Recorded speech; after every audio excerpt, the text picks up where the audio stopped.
with Brother Keedy, the conscious Rasta. Let's give him a strong black hand for opening up. For opening up.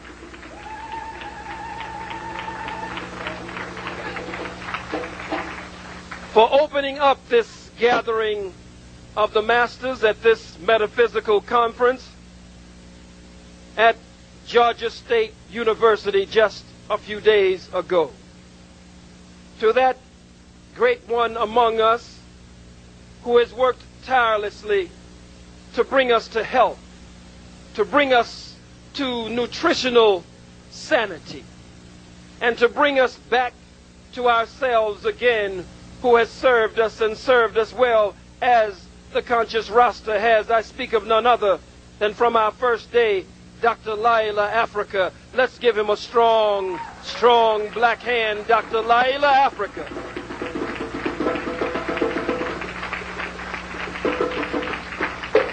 And to our indigenous brother who took us into the sacred realm of the ceremonies of the indigenous people and to bring us much, much, much closer. I speak of none other than our brother, who is it? Morningside. Let's give him a strong, strong black hand for Brother Morningside. To our sister who has encouraged us to walk the spiritual path and has told us to open up and be receptive, and has told us in many ways of her experiences as an example for us as we make that sacred journey. I speak of none other, and let's give her a strong black hand who's seated right here, Sister Audrey. Let's give her a strong black hand, Sister Audrey Scott Williams.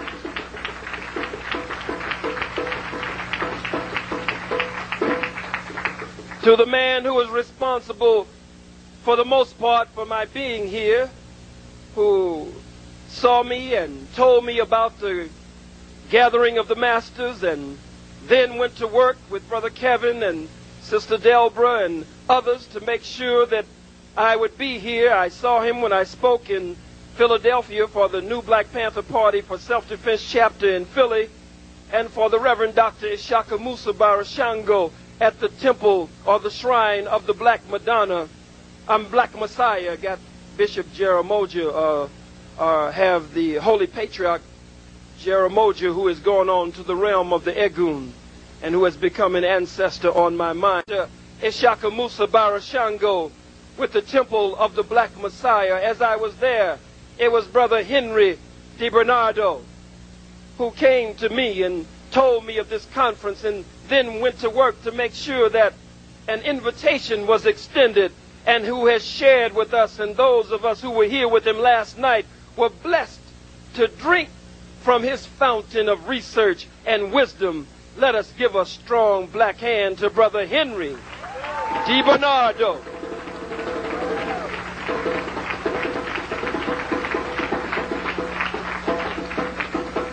And coming behind him, a man that I have known in this city for quite some time, and who has moved in and out of the circles of the AU Center, and moved in and out of the circles and the highways and byways throughout the hells of North America, teaching our people and also making them laugh, and sometimes from place to place, shaking the place up. I speak of none other than our brother.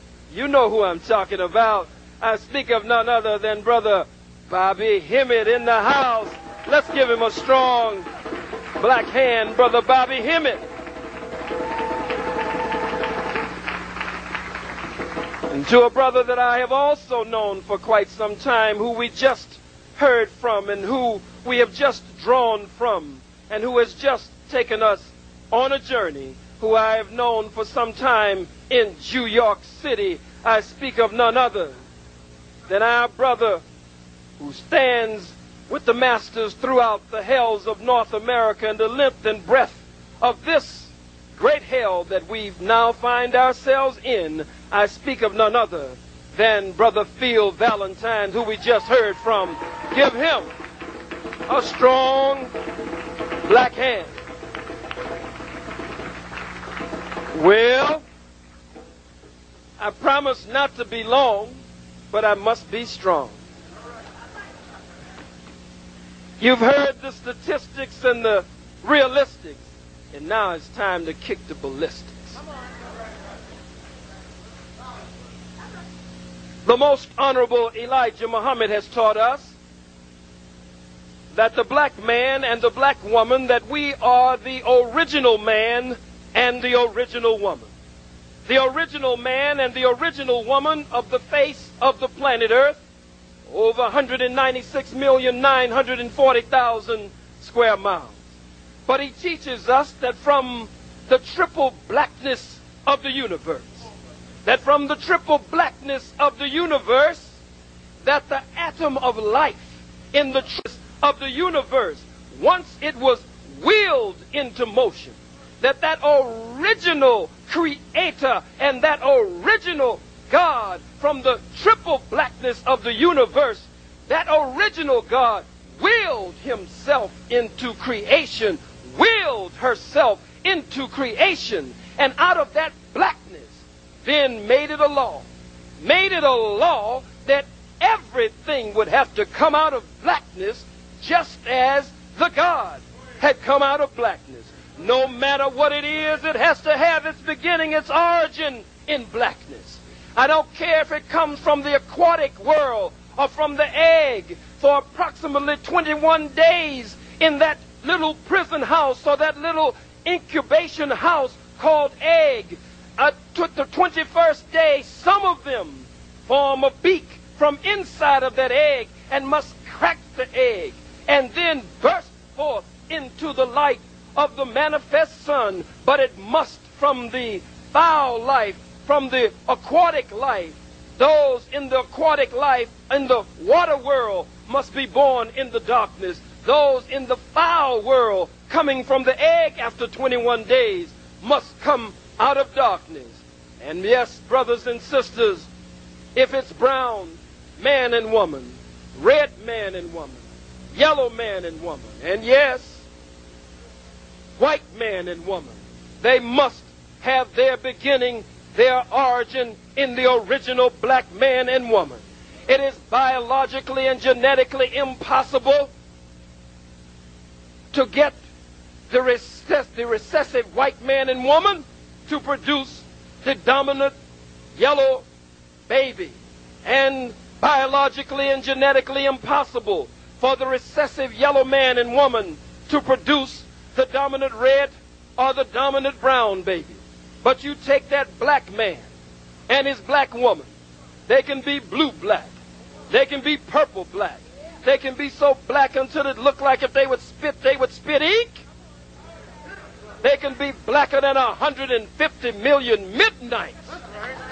But because black is original, because black is from the very beginning of it all, because the first creator, the first God from the triple blackness of the universe willed self into motion and then made it a law that as she came out of the blackness of the universe, that everything would have to come out of blackness. If it's white, if it's yellow, if it's red, if it's brown, it must come man and the black woman.